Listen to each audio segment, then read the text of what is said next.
I heard you will be traveling abroad. Could you share a bit of information regarding your plans and how long you will be away? Thank you with metta. I will be traveling on Monday to Hong Kong for approximately about 3 weeks, and basically is a lecture tours. I will be giving 2 days lecture to about 1,000 audience in Hong Kong, about 1,000, maybe more than 1,000, I don't know, at least 1,000 for 2 days. And I'll be also giving lectures and discussing and practicing meditation with a group of policewomen and policemen. Hong Kong police, they have a Buddhist association learning Buddhism.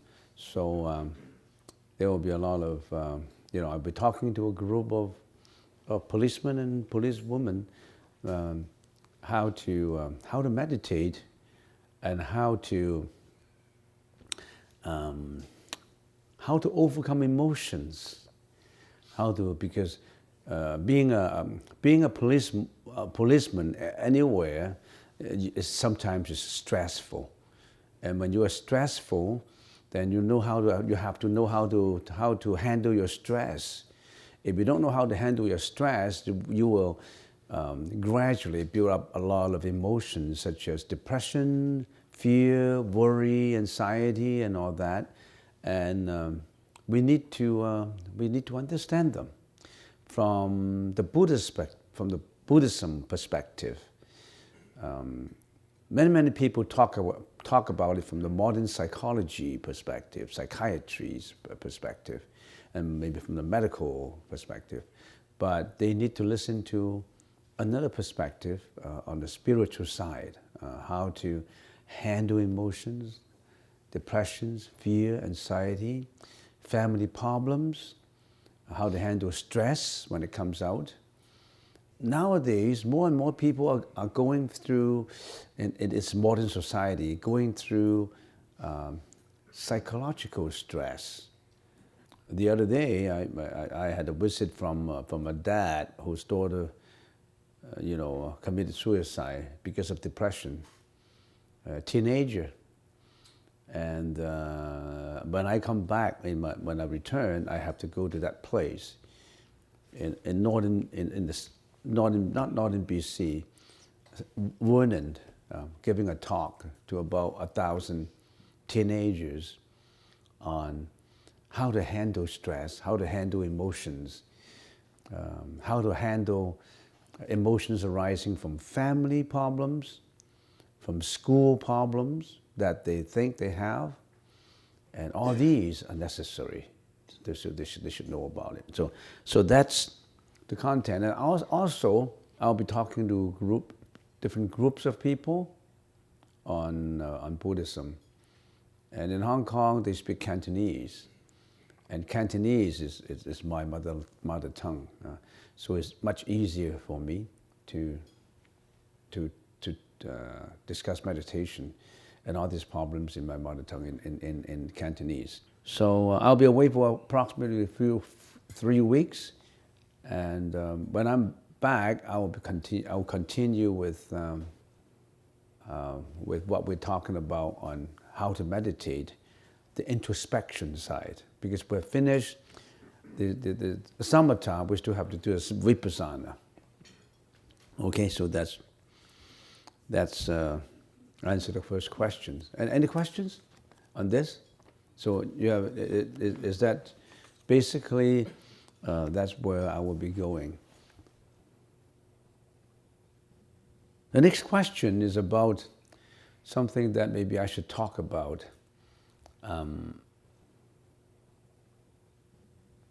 Nowadays, many people going through loss of a family member. Loss of a family member contains many sides of it. Loss of seniors in a family member, but also not only seniors, because death actually some people think of death as a very remote perspective. It's still very far away, but actually, death is in between breath. It's as fast as in between breath. Death is not about 1 day, 2 days, 2, 3 days, 4 days, months. It's about in between a breath.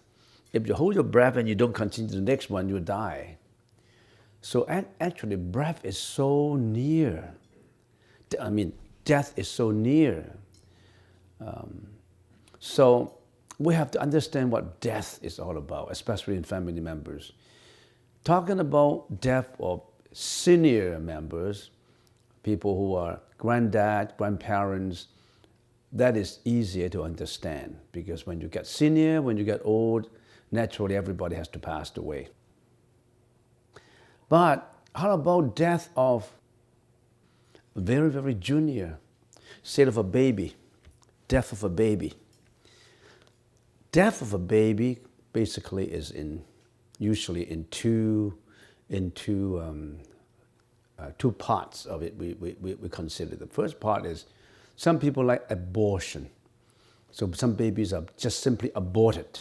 They're aborted. They're not allowed to live.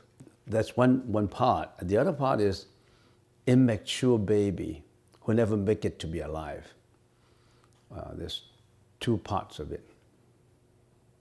And talking about these two perspectives, aborted babies, they are aborted intentionally because of, the way I put it is, irresponsible parents.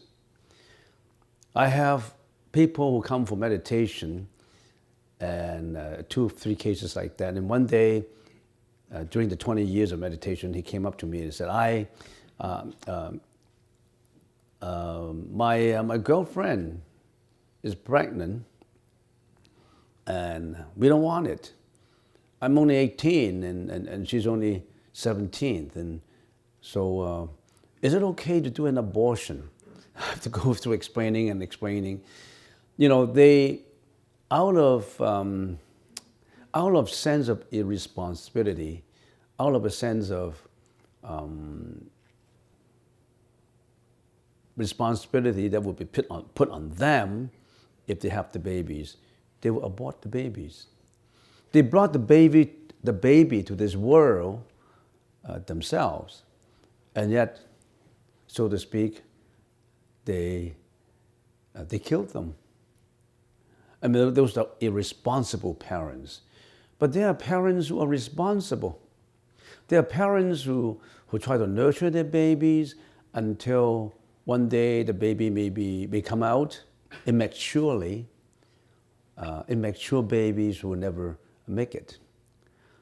These are responsible parents who, because of carelessness, because of situations that they don't know, then they don't have the babies. So my advice to those parents is, you have already tried your best. Don't worry about the rest of it. And also, the Buddha told us that all members of a family come together because, why do they come together again? Because of 4 reasons. Because of 4 reasons, you have brothers and sisters and dads and moms and granddads and grandparents. And all these 4 reasons related not only of this life, of previous lives too.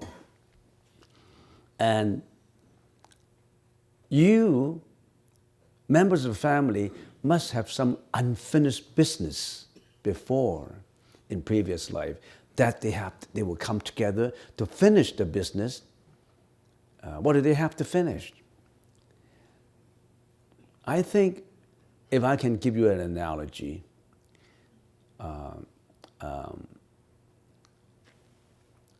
the coming together and the going is simply like a general ledger if you're an accountant. You have the debit side of it and the credit side of it. You either owe something, which you call liability, or you owe something, which is your assets. And you always have to balance it. If in the previous life, you owe somebody some money, for example, you owe that somebody $100,000. And you promise to repay. You sign a note even. But then you run away. You don't want to pay it. And he was so angry. You signed a paper with me and we want to pay $100,000 now. You lost your business. It's your business. It's not my business. But you got to pay me back. But you never pay me back. And I couldn't find you. But in his mind, he's always remember this debt unpaid. He wanted the debt to be repaid, the money to be repaid. And somehow, in the next life, he could be born as your baby. As the baby get born into this world, he wanted the money back. So you have to educate the baby, you have to give him all the food, you have to give him all the love, you have to give him everything. And then somehow, when you add up all this love, it can quantify this love, all the food, all the schooling, and you add it together, it could come up to, I don't know, $100,000, boom, he's dead. He's gone. Because you repaid the debt already. That is a repayment of a monetary liability. You owed him debt, you repay the debt in money. Whereas in some situations, it's a repayment of non-debt situation, which is love. Here is your husband, yet you divorced in previous life without any good reason. It's a third party intervention into a love affair. And you divorced him. And he lived with agony. He didn't want his life to leave him. So he had a lot of hatred because you divorced him. In the next life, he came back as your baby again, and you got to repay this kind of love. You love the baby so much. You love him as a child, brought him up, etc., etc., etc. But he never loved you. He just won your love. Some sons love the parents. Some sons, they don't love the parents. Some sons even hate the parents. How come this is all repayment of a debt, repayment of emotions, repayment of love? All these are mixed together is nothing but a balancing of credits and liabilities, debits and credits. So don't attach too much emotions to what you're experiencing through. Plus, if you have a baby immaturely, even if the baby is alive, he may be coming back to get you. If he was born with autism, if he was born with ADHD, some people call it an A child, you have to look after that baby for the rest of your life. Some children were born with retardation in learning, and I have a friend at university. We were studying together at University of Toronto. Later he got married, and he had a baby girl. And the baby girl now grew up to be about 38, 39, almost close to 40. And her intelligence level is only 12. He couldn't learn beyond 12. He couldn't learn anything beyond what a 12-year-old primary school child would take. So autism. Is it autism? Yeah, autism, right? Autism. And some ADHD too. So if the baby gone, probably we don't know what is good and what is bad. Do you want to look after a retarded baby for the rest of your life? Of course you don't want to. But saying all that, there's a lot of intricacies in human relationship. intricacies that only the Buddha can perceive, because that related to previous lives too. Not just previous one life, it could be 2 lives, 3 lives, 4 lives ago. So whenever you experience a child who wants to get the debt, think about that. You give him all the love. Pay him everything. Don't agonize on it. How come my child didn't love me? How come my boy at the age of 18 ran away from home and never showed up again? And I know there are some parents, when the child get up to 18 years old, the parent one day said to the child, "Get out of my house, don't come back again, make your own living." The child was only, the boy was only 18 years old, and he got kicked out from the house. All of a sudden, the parents don't love the child anymore. I experienced such a man when I was working in I don't know what, I shouldn't tell you the place, but at 1 year I was a summer student at a very grand hotel in Banff, I can tell you, in Banff. And we have youngsters coming together to work in a hotel, and there was youngsters who were like that. My dad kicked me out when I was 18 years old, and I was not allowed to go home. Well, how come your dad loved you so much? No, they don't love me anymore when I turn 18. It's, don't show up again. Go to make your living. We'll have enough with you. Yeah, the parents like that. Because at the age of 18, maybe you already have paid up all the debt. We don't know. All of a sudden it's like that. It's just like husband and wife. They were so in love when they were young, and when they get to a certain age, the love becomes dry. No more. No feeling anymore.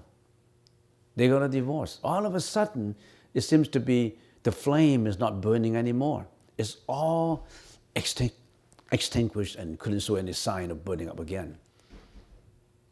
Suddenly. But when they were teenagers, they were so madly in love. April love, we call them. April love. They're so much in love. And then, all of a sudden, the love disappeared. Many, many situations are like that. So, this is a world of suffering. This is a world of suffering. And saying that being said, it does not mean that we are pessimistic. Suffering is a fact in life. When there's aging, sickness, death, how can you say life is always happy? We have temporary pleasure. Sometimes you can call it happiness, temporary happiness, but the happiness won't last. It would dissipate in the air. So we say a child relationship, a baby relationship with the parents is either a repayment of a debt or payment.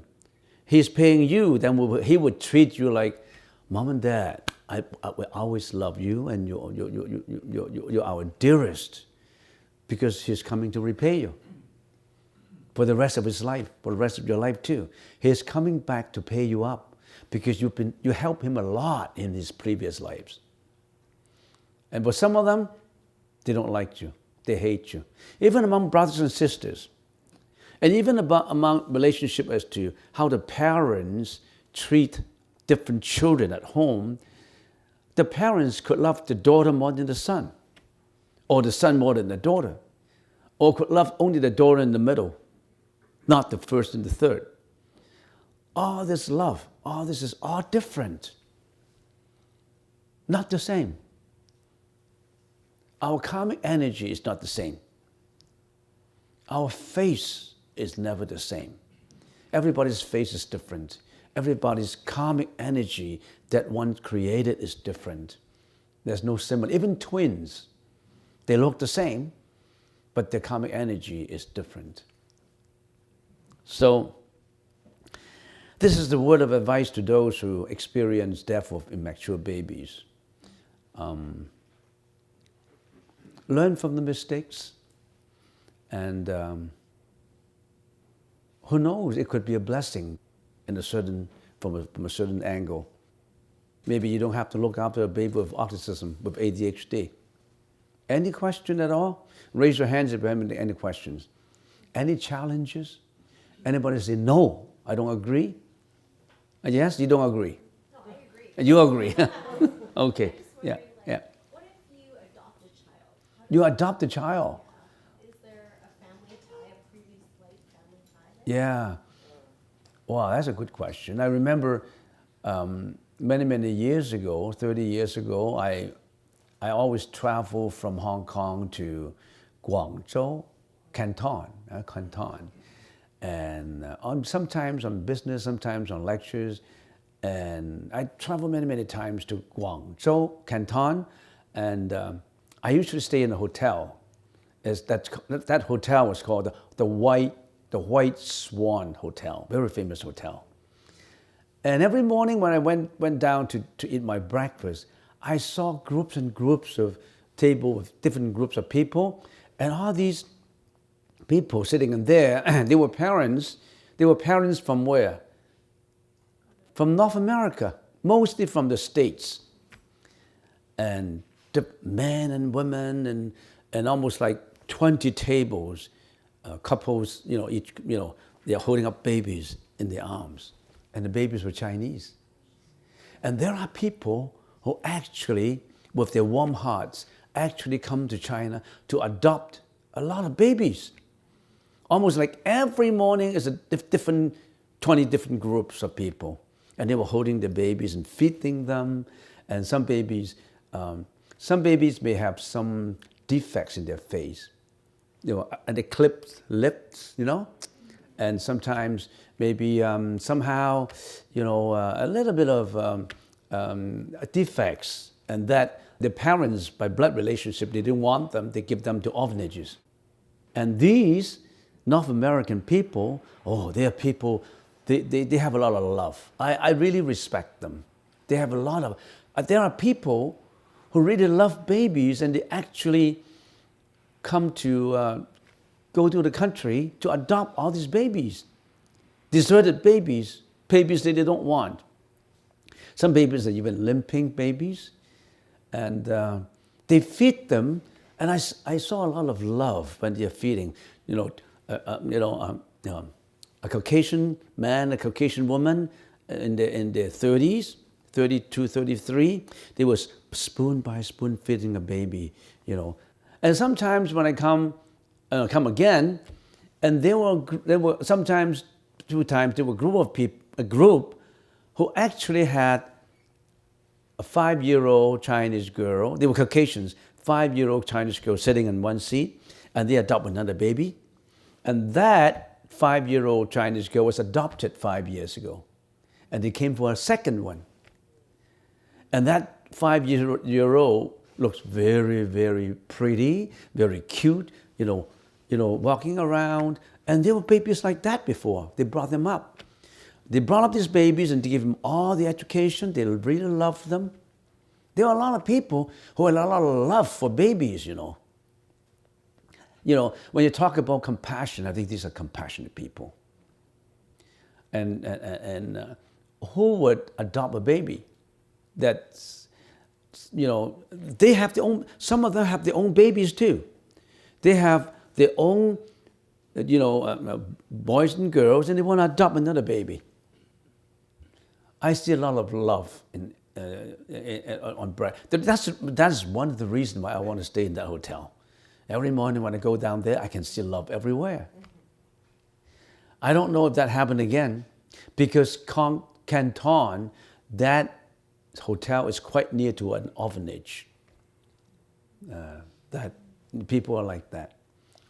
And they don't mind, yes, yeah. It was pretty much over China. I remember with CPR, yeah, that I used to work for, they had baby flights.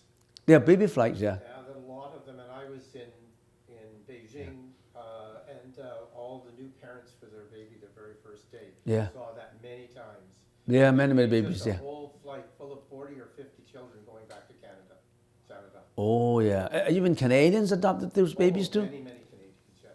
Yeah, you see, we all should learn to be good people.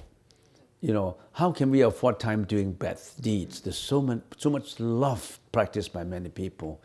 They're not speaking a word of Buddhism, but they are manifesting the love as preached by the Buddha. So sometimes the word religion, Buddhism, is not the word. It's how you behave, how you act, you know. And what was the question again? I forgot about the question. Yeah. I was wondering, like, because you said people are born in the same family because of karmic energy. Yeah. If you adopt a baby that is from a different family, Yeah. does that baby's karmic energy, is it related to your past life? Of course. We're all related. So the reason why you adopt that baby and brought him or her into the family, you must have some karmic relationship before. Yeah. There must be some karmic relationship before. So that being said, if you have a good relationship to start with, and suddenly the relationship went sour, don't agonize on it. It's just the time comes when that relationship has to disappear. So don't really, oh, my wife divorced me, oh, it's terrible, you know, I'm going to commit suicide, you know, nobody loves me anymore. It's not the right thinking. It's just that relationship is concluded. And maybe a new relationship is going to show up. Or there wouldn't be any relationship again. Or that's the time to become a nun or a monk. Yeah, yeah. That gives you a mature opportunity to get away from all this, what we call quote and unquote love. You know. Any more question? I have a question. Yeah? Related to your first question. While you're visiting Hong Kong, are you going to go visit the big Buddha in the Lantau Island? Is that Buddhism, is that the same compared to this one? Is it different? Or it doesn't matter? I don't really know. It does not matter. It does not matter because that is matter. You understand what I mean? Anything that is matter does not really matter. Anything that is I don't know if you know what I mean. Anything that is matter, it's a formulation. It's a formulation of protons, electrons, molecules, and neutrons, and all that. They come together when the conditions mature. They don't come together when the conditions don't mature. So all this coming together and disappearing is a matter of causality. I don't attach to any. I won't say, this is the Buddha I love. This is a Buddha I don't love. Or this is a Buddha, this is not a Buddha. No. Do you want to visit the Buddha on Lantau Island? Well, if I have time, yes. If I don't have time, no. Well, so is that Buddha on Lantau Island the same as the Buddha in here? The difference is only in your mind, not in the Buddha. If it is the same Buddha, if you say, no, I hate this Buddha, I love this Buddha, then the hatred is only in your mind, not with the Buddha outside, not with matter. So it does not matter if it is matter. Right? So don't discriminate in your mind. Throw out your discrimination. Throw out your bigotry, throw out your opinion, throw out your tainted glasses that you wear when you are looking at everything. You look at it with your own self-view when you look at it. It does not matter. Form is not the matter. Introspection is matter. Going deep inside. The wisdom is inside, not outside. I was just wondering if that Buddha, I visited Buddha a couple of times, Yeah. but I never saw any monks there. Yeah.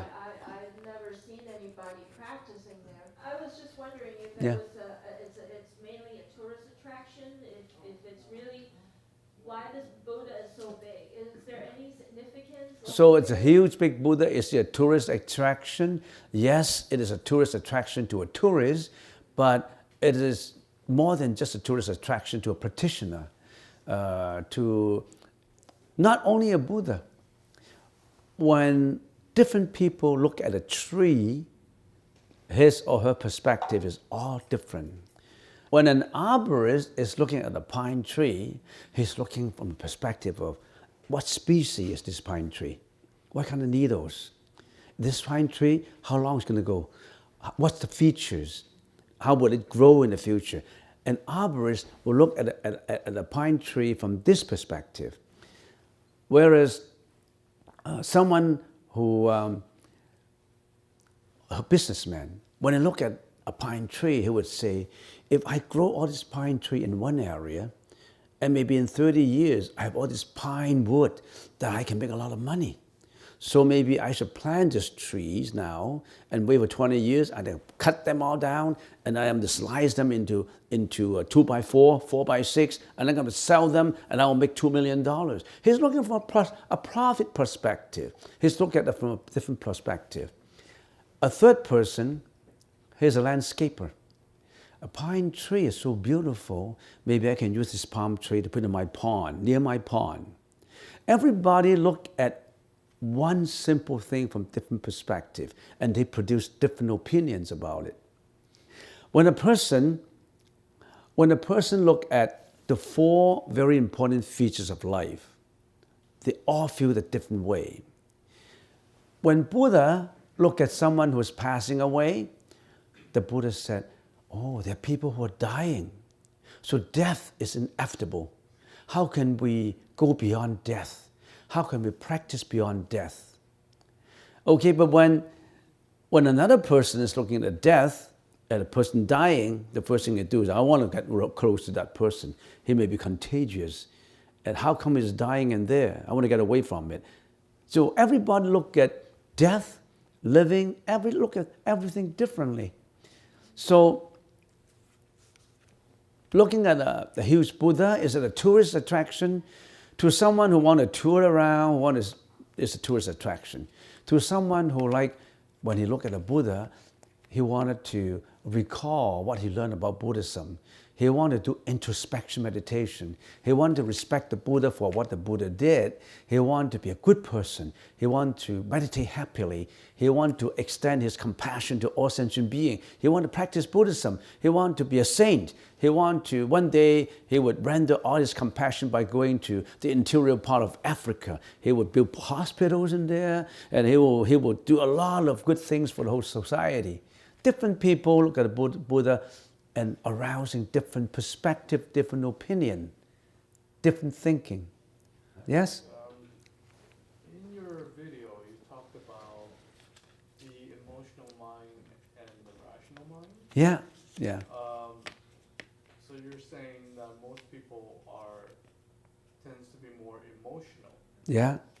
And they're not really listening to the rational mind. Yes.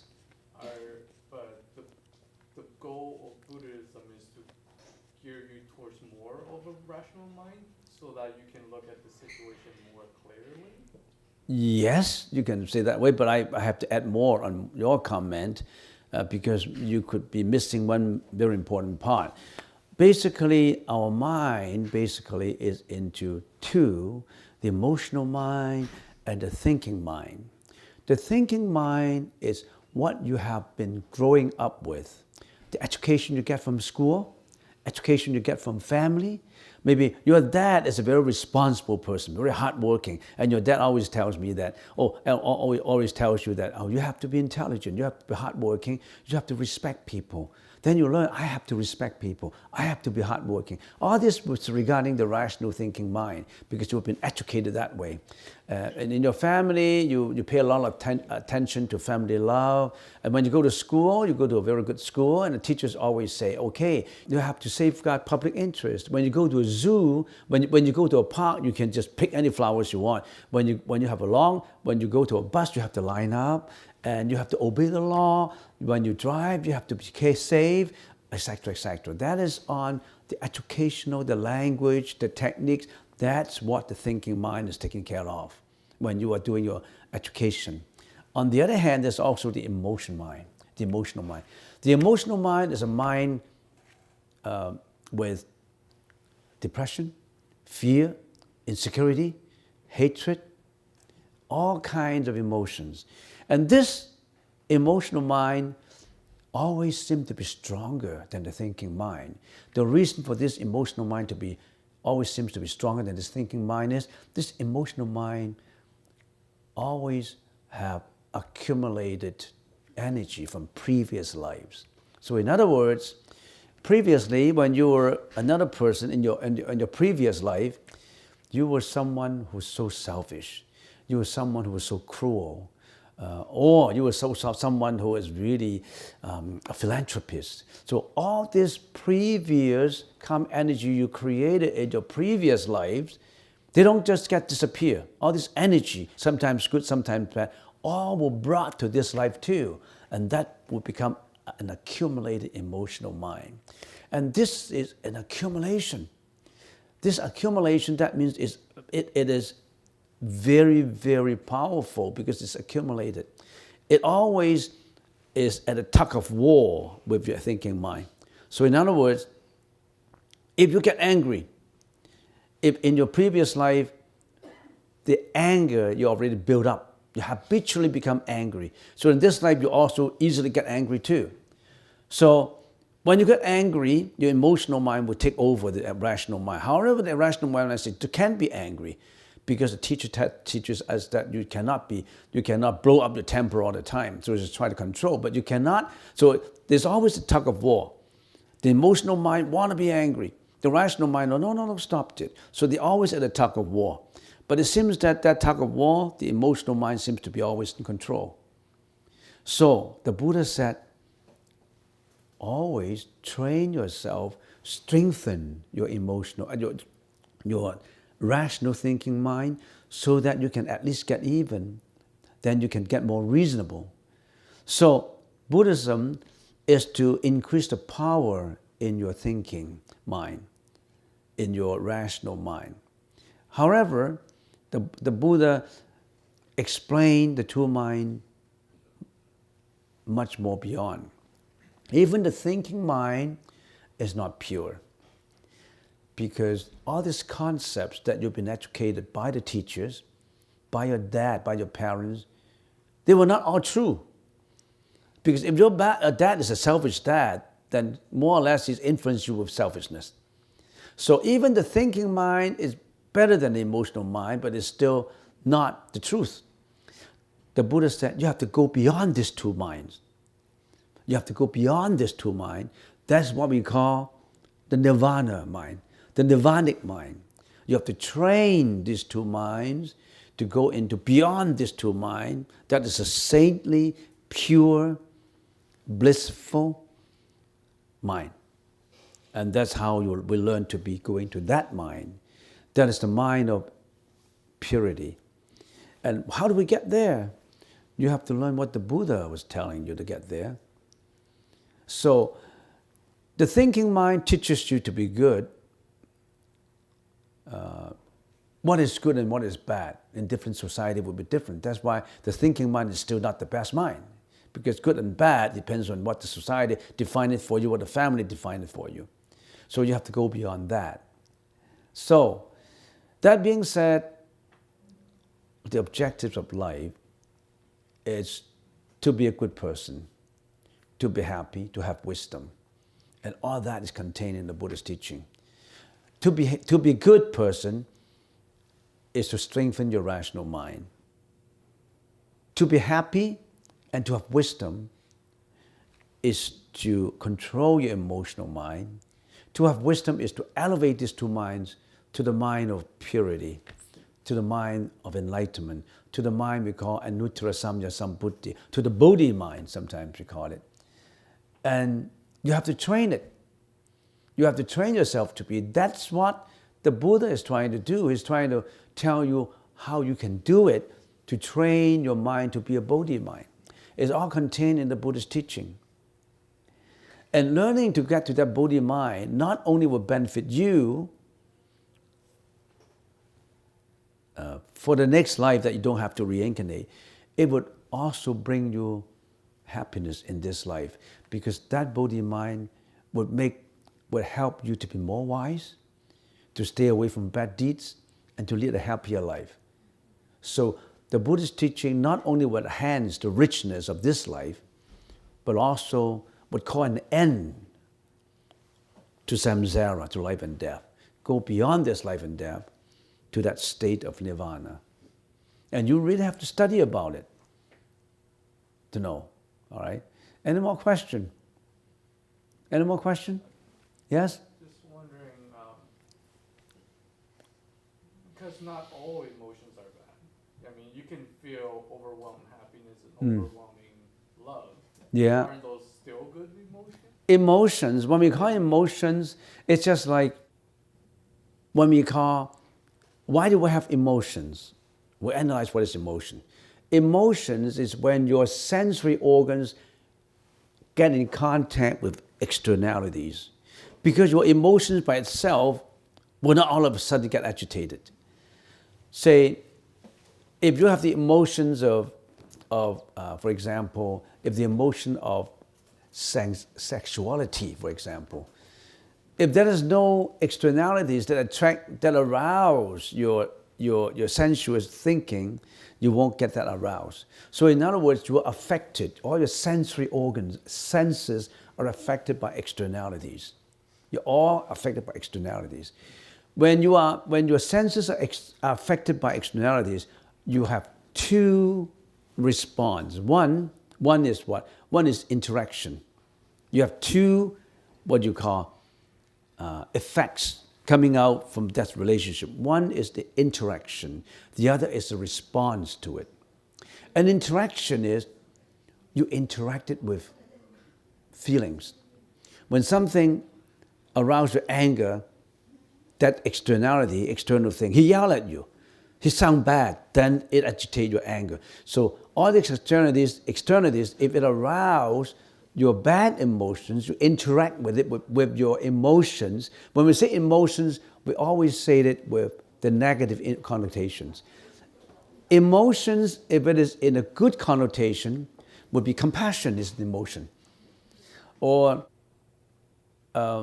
love, in a certain way, is a good emotion, right? But love is still an emotion when you really analyze it. Because love between, for example, between two relationships, if this relationship, if A loves B, that's love. Probably that's good, but love is good. But if B does not love A, then hatred will follow it. Because the love is not reciprocated by another love. So that's a conditional love. You call that love an emotion. It's a good emotion, more or less, but that more or less good emotions could lead to bad emotions. Because love, if it is one-sided, it wouldn't come out. If the husband loves the wife and the wife doesn't love the husband, you think the love will last? So love is always should be not one-sided, to be two-sided. So love itself is an emotion, but that emotion may lead to these emotions, which is called hatred. So what is what is good love? Good love is unconditional. If you love your wife, it does not matter whether your wife loves you. You always love your wife. Even if your wife hates you, you still love your wife. That is unconditional. But how much love is conditional? It's unconditional. Most, 98% of love is conditional on the relationship that they love. He also loves you. She also loves you. So you have to go beyond conditional love. That is called unconditional love. That's what we call that nirvanic state. Even go beyond this love. So emotions have negative connotation, also have a positive connotations. Most emotions is negative. Most emotions. For example, depression, fear, anxiety, hatred, jealousy. But how about love for doing charity? That's good. That's good. That's good. Love for doing charity. Or, I don't know, there are some positive emotions. And positive emotions is always better than negative emotions. Positive emotions will lead to advantages rather than disadvantages. All this have to be analyzed. Yeah, emotions sometimes are good, but how much emotion is good? Not that much.